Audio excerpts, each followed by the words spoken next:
¿no? Seguro, y nos metemos en el debate. Guillermo marcó, ¿el Papa jugó fuerte y este es el resultado? No, el Papa no jugó para nada.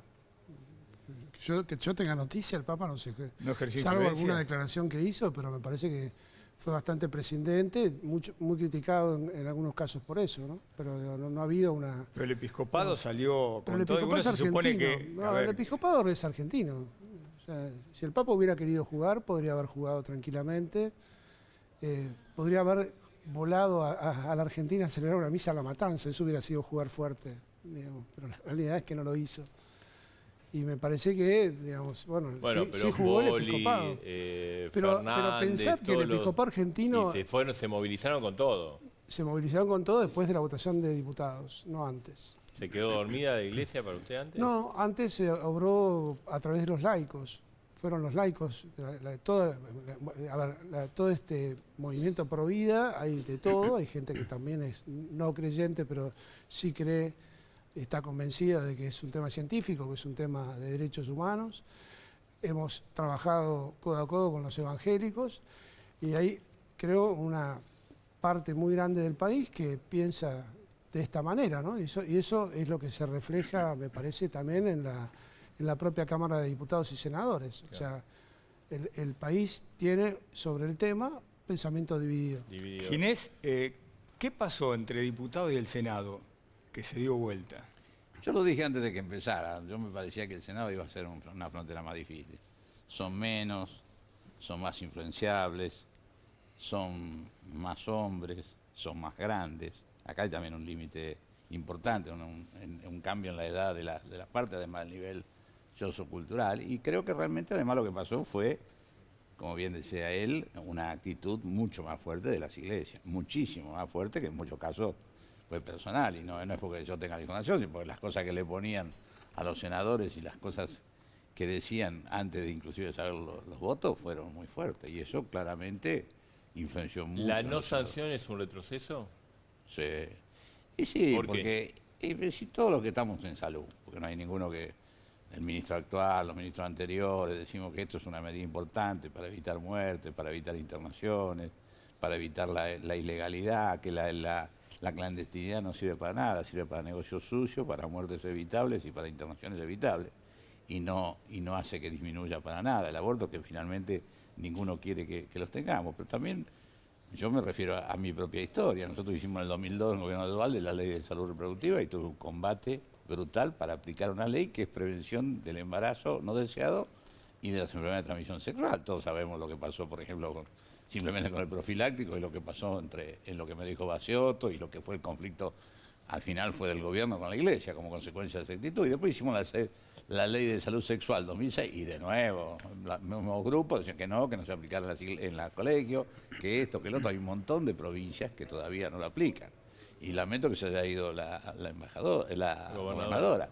Pero cuidado, la ministra anterior de salud de la gobernadora y se adhirió a un protocolo nacional que es simplemente una guía de procedimientos de qué hacer, que la hace la nación y después las provincias se adhieren. Y ese protocolo es la guía para aplicar los abortos legales, los abortos por causales. ¿Qué pasó? La salieron a matar, Joaquín de la Torre, Contegrán, y a las 20 días le echaron. O sea, claramente ahí inclusive hay intención, de la misma manera que dije de las leyes anteriores, de no cumplir con la ley de aborto cuando tiene causales, que es una ley que tiene 100 años. Claro. Está Gabriele Balierini, biotoxicista. Bioticista. Bien. ¿Usted está, por qué considera que no hay que aprobar esta ley? Nosotros, soy pastor evangélico, aparte de mi profesión como bioeticista, las iglesias evangélicas nos hemos movilizado como nunca antes. Sí, bueno, el sábado es una gran movilización. El sábado más de 650.000 personas reales, algunas hablan de muchísimos más. Esa organización la hicimos en 3 semanas, fue masivo. Donde parte de la ciudadanía también se movilizó porque quiere una Argentina que respete toda la vida. Queremos un país en el que no haya desprecio por la vida y que no se cosifique ni se ningunee ninguna vida.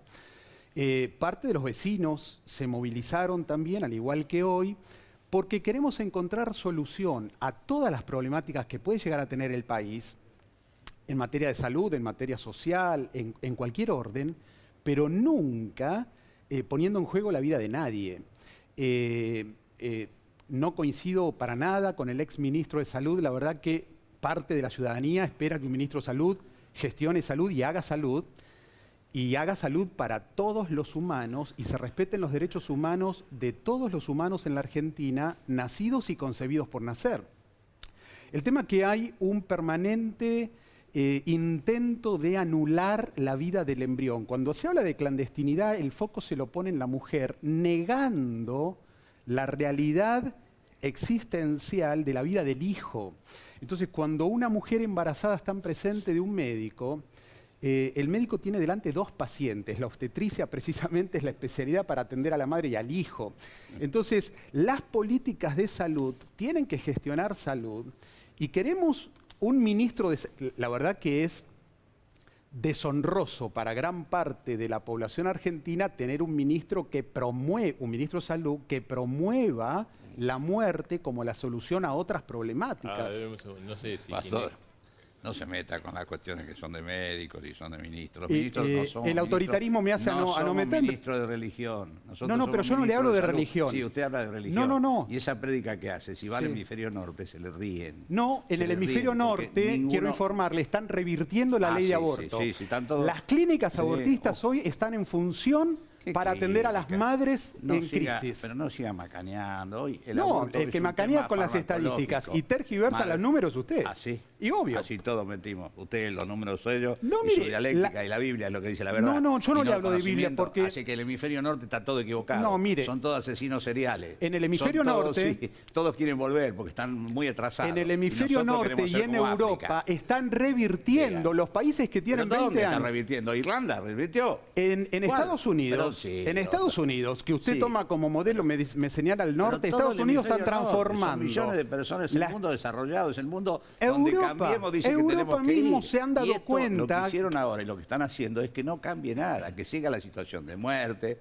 de internaciones Eso evitables. es apelar al argumento emocional para sostener... Eso es apelar. El nacimiento de la nena que murió de 22 años el viernes en Santiago del Estero con 2 pibes. ¿Y qué me dice de los bebés que son...? ¿Qué bebé? ¿De bebé? ¿De cuándo? El bebé es un embrión. ¿De dónde sacó Bueno, eso? ese es el gran problema. Partimos de 2 realidades... No, para mí no. Partimos de 2 realidades distintas del mundo. Irreconciliables. No, médicamente, otra vez. Uno tiene una posición... ¿Usted es médico? No, como dice médicamente, usted es médico. Yo soy especialista en ética biomédica. Sí, en ética, pero además es pastor. En ética, ¿Y cuál? sí. ¿Usted piensa primero en la ética o en lo que le dice el dogma? No. Mis argumentos usted... en diputados y demás se basaron... No se ría en forma sarcástica, le estoy hablando con respeto. Escúcheme, no se puede... Y no me descalifique por mi fe. ¿Usted cree que el mundo está equivocado y que usted tiene la razón? No, la ciencia determinó que la... ¿Qué ciencia? La ciencia... No, bueno, justamente la ciencia no está en el hemisferio norte. No. Son los países más desarrollados, los que tienen más ciencia, los que tienen más historia del derecho, los que tienen todo hace muchísimos años esta política. Hace muchos años, 40 o 50 años. Nosotros atrasamos en esta discusión. Y queremos... La discusión ahora es, o seguimos como ahora, que siga pasando lo mismo, sin hacer nada, o realmente hacemos algunos cambios que traten de mejorar. Los cambios la no tienen que despreciar la vida de nadie. El aborto no soluciona la problemática de la clandestinidad. Un segundo, queríamos preguntarle a Lipovetsky, porque hoy armó un lío terrible porque propuso un referéndum, ¿no? Sí, una consulta popular que es polémica ya de por sí. Bueno, está previsto en la Constitución, ¿no? En la reforma del 94 se incorporó un artículo, que es el artículo 40, que prevé un mecanismo de democracia directa, que es la consulta popular, es decir, que la gente pueda opinar sobre un proyecto de ley por sí o por no, y en caso que se apruebe, ese proyecto de ley queda automáticamente, en caso que se apruebe el sí, digamos, ese proyecto de ley queda automáticamente aprobado. Creo que se estarían dando las condiciones para la aplicación de este artículo, por primera vez, nunca se aplicó, porque tenemos a que la representación parlamentaria de la gente, que son los diputados y los senadores, han votado cada cámara en forma dividida. Una cámara ha votado por el sí, en la sesión histórica del 13 y el 14 de junio, y posiblemente el Senado vote por el no. Desde ahí es que cuando la representación parlamentaria está dividida, creo que la sociedad, la gente puede decidir en este tema en forma directa con el voto. Y me parece que es un buen instrumento a considerar a partir de la decisión que tenga el Senado. Pero me parece que en general igual, más allá de eso y de este debate que se está dando, creo que hoy es un día histórico. hoy es un día histórico, tenemos cientos de miles de personas en la calle, el Senado debatiendo un tema que no había debatido nunca, que hace muchísimos años se le viene dando la espalda a este debate y se ha puesto en evidencia un montón de cuestiones que es necesario resolver. Primero, por supuesto, los cientos de miles de abortos clandestinos que se hacen por año en Argentina, las mujeres que mueren por eso, las mujeres que sufren graves daños en su salud por esos abortos clandestinos que se hacen, y la necesidad de cambiar una legislación que viene de 1921. El concepto de discutir sobre si la vida nace con la concepción o no es un concepto que ya se definió en parte en 1921 en un congreso integrado solamente por hombres que habilitó la posibilidad de un aborto por causales, de un aborto, por ejemplo, por un caso de una violación. Si realmente fuera el concepto de la vida fuera tan claro, como lo dice el licenciado, o el pastor, en ese caso una mujer que ha sufrido un delito tan terrible como una violación, estaría condenada a seguir ese embarazo hasta el parto, aunque sea producto de una violación, porque por supuesto ahí dentro de esa violación genera una vida, por supuesto una vida producto de un delito tan terrible como un abuso sexual, ¿no? Guillermo Marcó, ¿esto es una cuestión de fe religiosa o médica? Yo los escuchaba recién. Yo integro también el Comité de Ética del CONICET. Y creo que le preguntaría, a Ginés lo conozco hace muchos años, hemos siempre tenido un buen diálogo, pero sí te preguntaría con respeto, porque sos médico, ¿no? Si realmente, cuando una persona hace una fertilización asistida y le dicen que esa fertilización prendió, es decir, un óvulo con un espermatozoide se puso en el interior de una persona, la persona que dice, tengo un hijo, estoy esperando un hijo, o tengo un embrión de no sé cuántas semanas. Pero Guillermo, más allá de lo que diga esa persona, en realidad, si la doctrina de lo que están diciendo ustedes fuera cierta, en realidad eso debería prohibirse inmediatamente. Es que lo es, porque es un acto inmoral, lo es. Entonces tenemos que abolir la ley de fertilización asistida. Claro, porque es un embrión que se desata.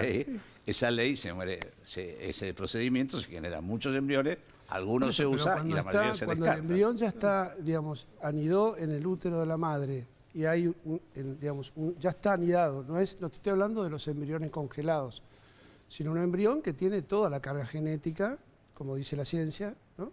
Que está en proceso de ser una persona.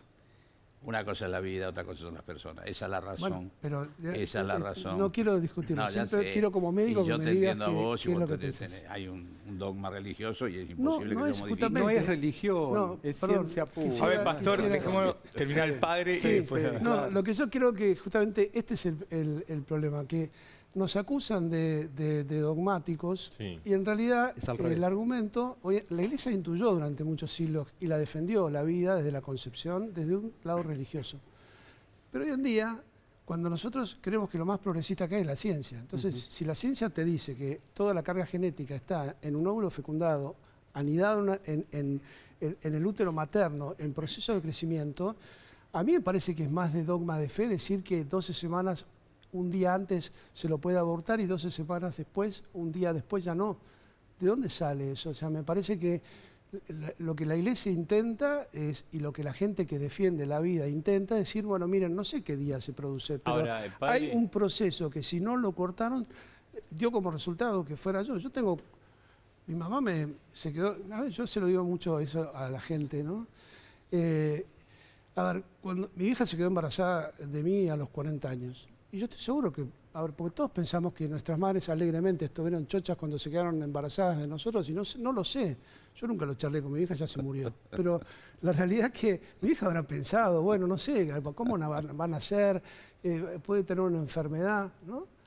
Entonces, y bueno, sin embargo, decidió seguir con el proceso y acá estoy agradecido de estar vivo. Entonces, me parece que cuando nosotros planteamos esto, es bueno, que es cómodo pensar desde gente que ya estamos vivas, que bueno, otro decidió por nosotros. ¿Y ahora qué hacemos? No, yo quiero agregar que uno respeta las posiciones, porque yo respeto las posiciones de los dos, porque aparte los dos han participado y los conozco por distintas. Así que usted creo que participó en el debate, que fue un debate histórico, 738 opositores, al padre lo conozco del diálogo interreligioso. Lo que yo creo que en realidad lo que nosotros estamos haciendo es legalizando el aborto, es decir, dando la posibilidad que una mujer tenga derecho a decidir. Seguramente hay muchas mujeres que piensan como ellos y que no van a abortar. Ahora, la mujer que no piensa como ellos puede tener el derecho a hacerlo sin correr el riesgo de poner en riesgo su salud, su vida y hasta su libertad, porque hoy la legislación actual hace que una mujer pueda ir presa por producto de un aborto. Me parece que está la clave. No hay que ser egoísta. La mujer que piensa como los pastores y como el padre seguramente no va a abortar, pero hay otras mujeres que no piensan de esa manera y hay que darle derecho a poder hacerlo, por supuesto, en una manera segura, con el Estado presente, asesorándola, acompañándola, que eso es lo que prevímos en la ley. Te cuento algo.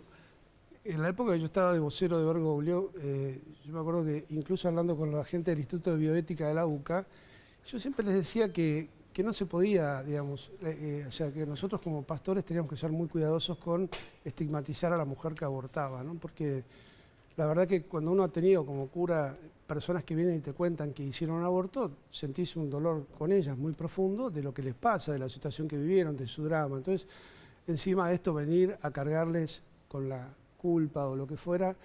Y por eso yo siempre dije, la frase de salvemos las dos vidas, la pensé yo, la dije yo al final de una charla, porque me parecía que justamente yo no puedo desentenderme de todo lo que están planteando. Lo que sí que estamos convencidos que no es la mejor solución. Ahora, hoy en día no está penalizado en la realidad el aborto. La gente no va presa por abortar y creo que la cantidad de gente que pasó por el Congreso diciendo que había abortado no fue presa, no es que se la llevó la policía al finalizar. Ahora, pero sin embargo, perdón, el proyecto de ley genera que si vos sos médico y no haces un aborto te mandan 5 años preso. Está revertida la carga, es una barbaridad. La despenalización... ¿Sabe por qué padre la mujer no va presa? Porque a los jueces les da vergüenza aplicar una legislación de 1991. Y cuando una legislación no se aplica, hay que cambiarla. Justamente lo que prevíamos nosotros, cambiar esa legislación que hace que los jueces ni siquiera la apliquen. La práctica del aborto, lo meten preso. ¿Cómo me explicás la penalización? Está a la vuelta a la pirámide, la escala de... A ver, no existe derecho a matar. En una colisión de derechos, por supuesto que la autonomía de la mujer de elegir sobre su cuerpo es totalmente legítima. Nadie va a decir que no a eso. Perfecto. El problema... Ya partamos de un punto que ya estamos de acuerdo en algo. Exacto, muy bien. Eso es legítimo. El problema es que estamos hablando del cuerpo del otro y de la vida de su hijo. Y el gran problema es sistemáticamente cómo se cosifica la vida intrauterina, cómo se le quita la entidad que tiene. Entonces, el discurso no es científico. Ningún científico bien informado puede negar que la vida humana comienza a partir de la concepción. Eso es innegable. Eso no lo dice el dogma ni la teología. Eso lo dice la ciencia. Pero lo curioso de este tiempo... Siento decirlo que hay muchos científicos que piensan distinto. ¿Por qué? Porque aceptan el gradualismo y aceptan la variable fenotípica. No es uniforme esa situación. Aceptan la variable fenotípica. A mí no me define el hombre los cambios fenotípicos que tengo. Genotípicamente, soy un hombre, el embrión, desde el primer momento, genotípicamente es un hombre. Y si nadie lo mata, va a nacer un bebé. A ver, Ginés. A ver, yo digo esto es una cosa simple, para no hacer una discusión abstracta. Nosotros que creemos que no hay bioética en el primer mundo, son asesinos seriales. Tienen pena de muerte también, en el primer mundo. ¿A dónde? Por favor. Claro. Bueno, muy pocos países. Que lo he escuchado, muy pocos. Y la verdad, sin compartir nada, lo he escuchado. Realmente, todo el mundo lo hace de esta manera. ¿Por qué se considera? Una cosa es la vida, y es cierto. La vida inclusive viene antes. El espermatozoide y el óvulo son vida. Por eso, por ejemplo, algunas religiones prohíben la masturbación, porque se pierde vida, según esa religión. Pero eso no es... Pero no estamos hablando de eso, estamos hablando de que la vida sí. Una cosa es la vida. Nosotros no opinamos de medicina, no opine de religión. No, pero es la persona, no, déjeme hablar, sí, yo le escucho a ustedes. Otra cosa es la persona, una cosa es la semilla, otra cosa es el árbol. No es lo mismo decir que esto es una persona, porque si no, vuelvo a decir, la legislación del mundo está equivocada y nosotros queremos parecernos a América Central o a El mundo está regresando de su error. Ahora, le quería preguntar una cosa. No es, digamos, el hecho de no tener ley, ¿no? Hoy, no, digamos, la ley se va a rechazar, el proyecto. No es una actitud hipócrita en el sentido, porque los abortos van a seguir estando. Y las personas más humildes, un poco lo hablamos con María Eugenia son Vidal, las que más sufren. No van a tener asistencia. La gente de clase media... alta, busca un médico, un abortero, algo hace, y lo hace cuidado, porque lo paga. Pero ¿no es una situación hipócrita esto? Y me gustaría que por ahí estaría interesante reflexionar por qué los senadores de las provincias más pobres, que son las provincias del norte argentino, en donde acabo de volver de misionar en Chaco, como voy todos los años, y además de tener un programa de asistencia de salud allá, votan en contra de la ley Bueno, pero hoy por ejemplo, perdón, es un tema... hoy Urtubey dijo unas barbaridades. No sé qué dijo con Urtubey, respecto pero lo que sí a te la digo violación, es que había violaciones buenas, violaciones malas. Pero no saquemos el foco de la discusión, porque acá me parece que es un tema importante. Yo creo que también en estas discusiones se debería blanquear que las mujeres que reclaman esto son mujeres de Buenos Aires y que ellas quieren aborto libre y gratuito, y no poner a los pobres como escudo, porque la realidad es que en el interior la gente no es que solamente tenga hijos porque es ignorante, tiene hijos porque ama la vida y ama a sus hijos. Y eso lo he comprobado yo yendo a los lugares más pobres, y creo que si hay algo que no nos pueden endilgar a los curas es que no estamos comprometidos con los pobres. Digo, los curas de la villa, todos conocen al padre Pepe, que tiene un trabajo formidable. Estuvo en el debate, padre. Uno de los curas, de los cientos de curas que hay en los barrios más marginales, donde tenemos presencia hace muchísimos años. Entonces, lo mismo pasa con los pastores o las mujeres pobres quieren la intervención del Estado, pero las usted no mujeres puede pobres generalizar diciendo que esto es lo una cuestión de la provincia de Buenos Aires o de la ciudad de Buenos Aires, Guillermo. Mira, hay montones de mujeres que se han manifestado en cada punto del país a favor de la legalización del aborto. Y también a favor de la vida. Las mujeres pobres quieren que el Estado intervenga, arrancamos el debate diciendo que estamos divididos, pero no digamos que esto es un reclamo ¿Y usted estaría de acuerdo con un referéndum? Yo creo que la ¿Le parecería propuesta bien del un referéndum... A ver, yo no tengo un problema con el tema, me parece que está bueno lo del referéndum, porque la realidad es que, de una de las cosas que yo dije desde el principio, es cuando el presidente abre la discusión y dice, yo quiero que cada uno vote según su conciencia, y yo la verdad, se lo dije en un debate que estuve con ella, estaba en un programa de televisión, hubo una sola diputada que hizo campaña diciendo aborto libre y gratuito, ¿no? Eran sus afiches, una diputada de izquierda. El resto no. Y el resto no dijo nada. Entonces, digo, si la votó el 6% de la gente, cuando él hacía campaña por ese tema específicamente, bueno, el resto yo no sé qué conciencia Pero, Guillermo, tiene. ¿y cuál es la solución? Porque, a ver, ¿cómo hacemos para tener pero menos digo, muerte, a ver, si el país menos podemos internaciones, decidir, menos está mutilaciones, bueno, menos dolor? El Estado menos, tiene ¿qué que hace? realizar políticas positivas en favor de la vida, a la cual en ya no he que puesto en educación reiterada y sexual, sistemáticamente. en contención de la mujer en crisis, contención de la mujer en vulnerabilidad, hoy en educación. hubo ¿Le en estoy la respondiendo? Argentina ¿Me estoy respondiendo? Hoy hubo en la Argentina 1000 abortos. Esa es la realidad y eso es lo que tenemos que cambiar. Pero eso es de Entonces, cuadernillo. que todo Bernard siga Nathanson, el principal abortista, lo escribió en la década del 70. Pastor, seamos inventaba serios. cifras tocando el elemento emocional. De otro lugar, no Otra del vez, tema de otra Nathanson, vez. porque Bien. sabemos Pero que el elemento emocional es un modelo con muy estadísticas uniforme. infladas. Tenemos que ir cerrando, lamentablemente tenemos que hablar con el diputado. Es grotesco. 49.000 internaciones